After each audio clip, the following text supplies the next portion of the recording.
पारिबिनी मु राज्यर विकास केमती हम आम ओडिशा माटीर विकास हम आम कांग्रेस दल संगठन सुदृढ़ हम से समय दिए ये सब पोचरा काम मु समय देनी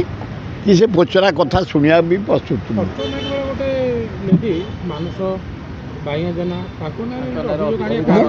मुझे से किए लेडी कौन कहीं से कहते ये नेता मैंने घर कहीं जाऊे कौन पे जाऊे मुझे टिप्पणी देवाई प्रस्तुत नुह मु मो राज्य उत्कल केमती डेभलप हम कांग्रेस दल संगठन सुदृढ़ हम से समय दौची दे चलती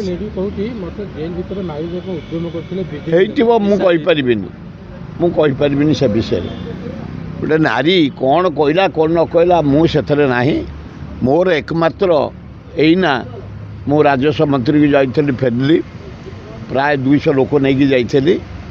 आदिवासी हरिजन गाँ सिजुआ पाखरे बहुत माने पुराना गाँ से गाँ को उठे दे हाउसिंग बोर्ड दखल करियो बोली तारी उपरे मुझे जाइए फेरिकी आसिली पर दिन आसबे राजस्व मंत्री ताकू देखा करी केमती से लोक रे कौ कालू कैपिटल हवा 70-80 वर्ष से बहु वर्षर गाँ सुआंग भोईसाई ताकू नोटिस देचे हाउसिंग बोर्ड उठे देवाई रक्ताक्त हो मोहन सरकार भुशुड़ी पड़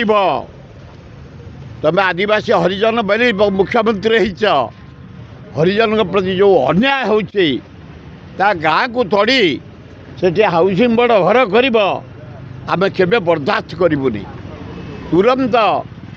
से नोटिस प्रत्याहार कर सुहांग गाँ भोईसाई छात्र 80 भाग रु 85 भाग जली जा बंची कहीपर मु भगवान डाकू बचाई दिंतु एवं ये अपारग सरकार छात्र छात्री प्रोटेक्शन दे पारू महिला मानक प्रोटेक्शन दे पारू मु कहूनी विधानसभा मुख्यमंत्री को 60,000 महिला पता नहीं मु कहूनी तांकर विधानसभा विवरण 317 जन महिला को रेप करी मर्डर करागला मु कहूनी तांको रिपोर्ट कौच 93 जन कंगल बयसर युवती जो मैंने हाईस्कल का पढ़ुं प्रेगनेंट कर दि जाए ये नारी मान प्रति गोटे जहाँ को कह जाए अन्याय अत्याचार।